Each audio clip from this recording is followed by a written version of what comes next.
تو اس حوالے سے کچھ نبی صلی اللہ علیہ وسلم نے ابتدائی درجے کے اندر کچھ خود بنفس نفیس جو ہے وہ لڑائی کے اندر شرکت کی، جسے غزوہ کہا جاتا ہے، اور کچھ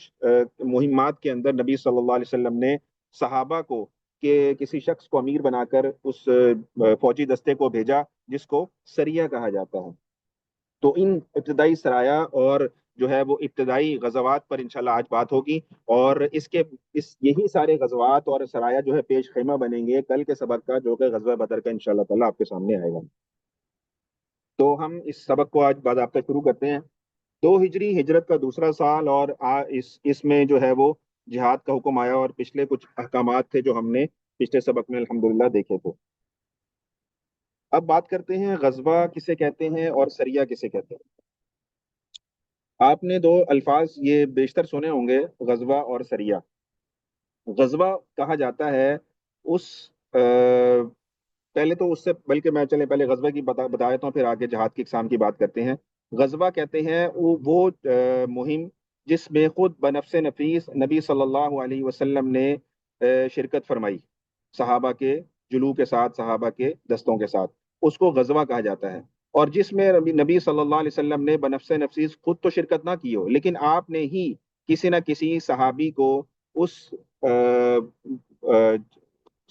لشکر کا سپہ سالار بنا کر بھیجا ہو، اس کو سریہ کہا جاتا ہے، اور سریہ کی جمع ہے سرایا۔ تو یہ ان کی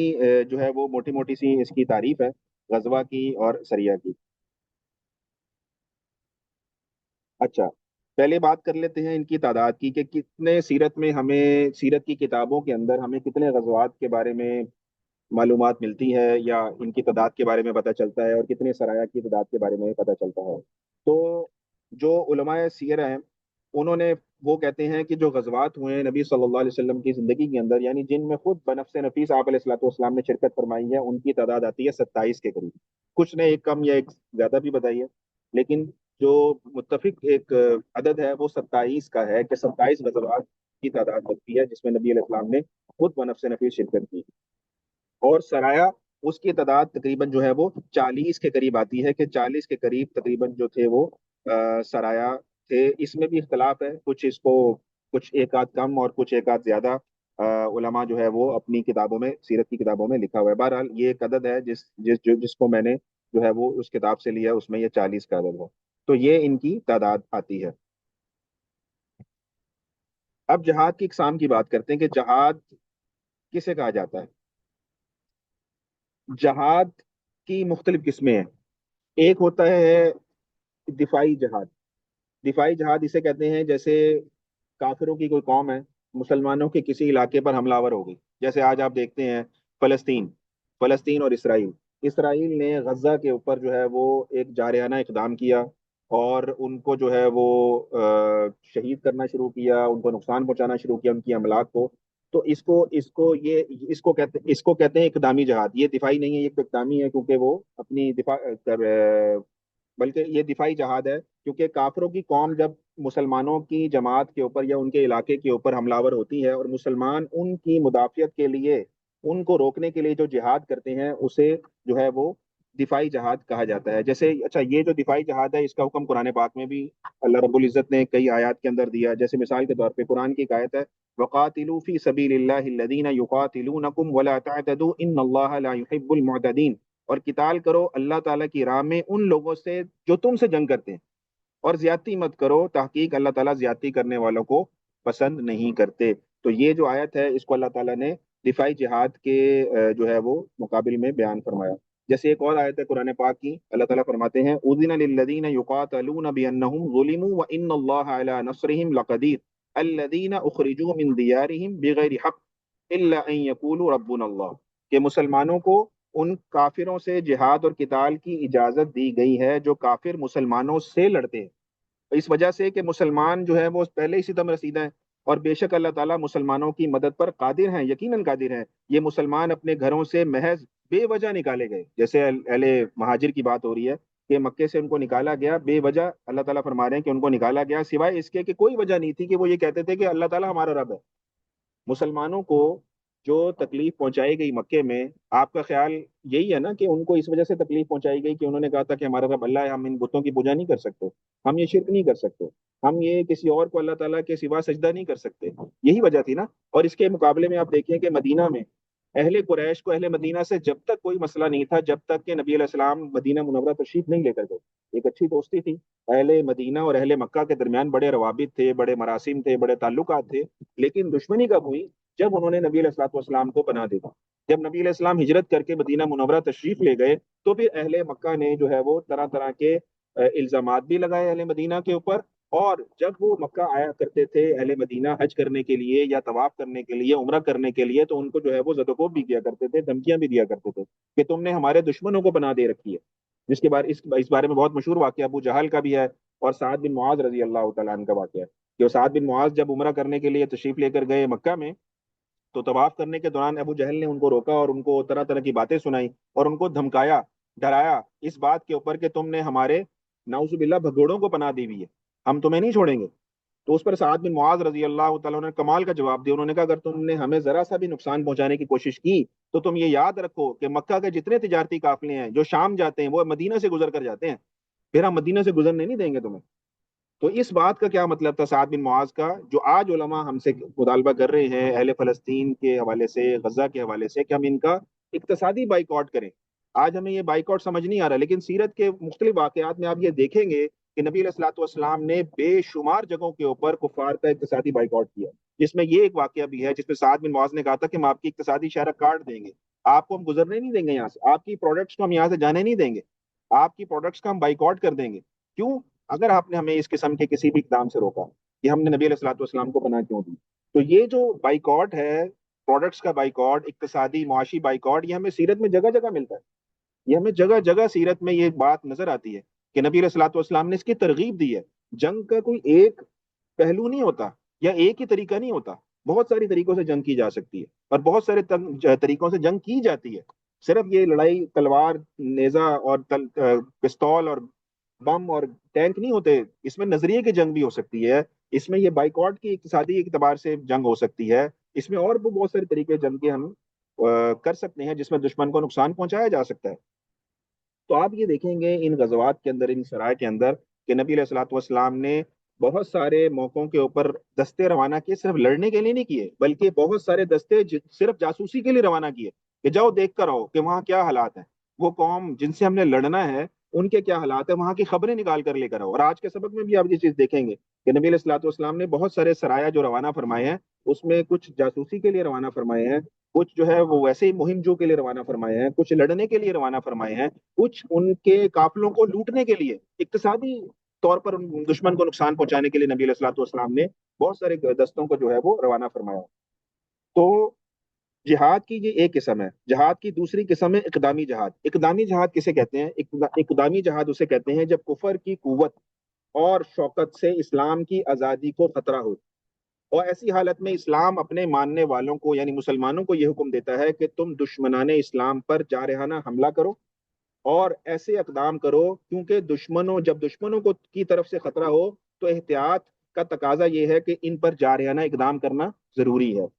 اس لیے ضروری ہے کہ کہیں ایسا نہ ہو کہ جو کفر ہے اس کی شان و شوکت اتنی زیادہ ہو جائے کہ وہ مسلمانوں کو نقصان پہنچانے کی کوشش شروع کر دیں۔ تو اس لیے اس سے پہلے کہ وہ مسلمانوں کو نقصان پہنچائیں، ان پر ٹوٹ پڑو، ان پر حملہ کرو اور ان کا قلع کما کرو اور ان کا مقابلہ کرو۔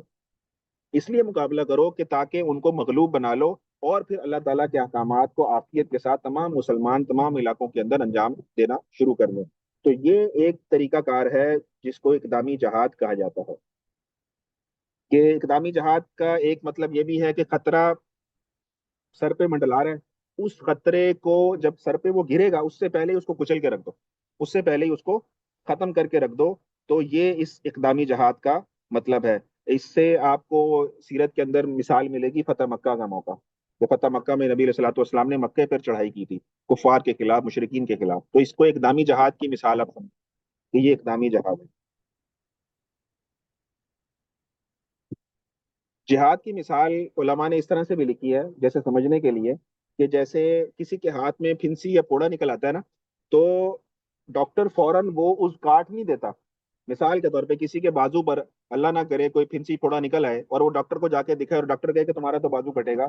تو اس کو تو کوئی عقل مند ڈاکٹر نہیں کہے گا نا کہ یار یہ کیسا بندہ ہے، اس نے تو ایک پھنسی پھوڑے پر بازو کاٹ دیا۔ تو پہلے کیا چیز ہوتی ہے، اسٹیپ بائی اسٹیپ، پہلا اسٹیپ یہ ہوتا ہے کہ وہ مرہم رکھتا ہے اس پھنسی یا پھوڑے کے اوپر، جو ہے وہ مرہم رکھ کے اس کو ٹریٹ کرتا ہے، اس کو ریکور کرتا ہے، اس کو سکیور کرتا ہے، اس کو ریسکیو کرتا ہے کہ وہ اس مرہم کے لگانے سے ہو سکتا ہے اس کا پھنسی پھوڑے کا جو فاسد مادہ ہے وہ باہر نکل جائے اور اس کا جو ہے وہ یہ زخم جو ہے وہ ٹھیک ہو جائے۔ دوسرا درجہ کیا ہے، اگر وہ ٹھیک نہیں ہوتا بینڈیج لگانے سے، مرہم لگانے سے، پھر وہ اس میں چیرا لگاتا ہے، پھر چیرا لگا کر اس کا جو فاسد مادہ ہے اس کو نکالتا ہے، اس کو نکالنے کے بعد اس کو جو ہے اس پر پھر پایوڈین یا کوئی ایسی دوائی لگا کر اس کو پٹی کرتا ہے۔ تو دوسرا مرحلہ جو ہے وہ نشتر لگانے کا ہے، اس کو کاٹ کر اس کے اندر سے فاسد مادہ نکالنے کا ہے۔ اور تیسرا مرحلہ یہ ہے کہ اگر ان دونوں